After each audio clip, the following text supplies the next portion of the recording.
Welcome to the Slop Farm. Enjoy the video. You start by making sure PowerShell 7 or later and Visual Studio Code are installed. This is essential because the extension expects PWSH in path. Once done, open Vscode, install the official PowerShell extension, and open a project folder so terminals start in the right place. Then use the command palette and pick Terminal. Create new integrated terminal. Choose PowerShell as the profile. You're now ready to run commands instead of switching apps. This saves context and lets you use the extension features immediately. You configure the environment by selecting Terminal right arrow, select Default Profile, and choosing PowerShell, PWSH, so new terminals open the right shell. Next, make sure your execution policy allows your scripts to run.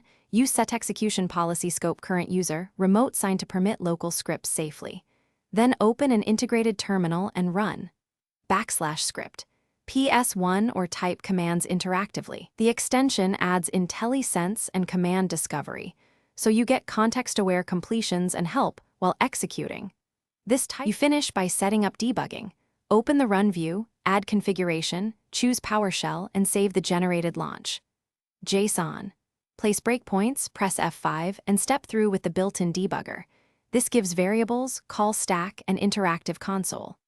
If nothing runs, a common fix is to set execution policy for your current user to remote signed or unrestricted temporarily, or unblock a downloaded script with unblock file. Also make sure the selected terminal profile is PWSH.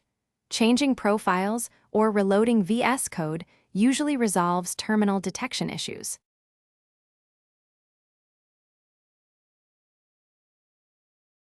Thanks for watching. Consider subscribing if we helped you today.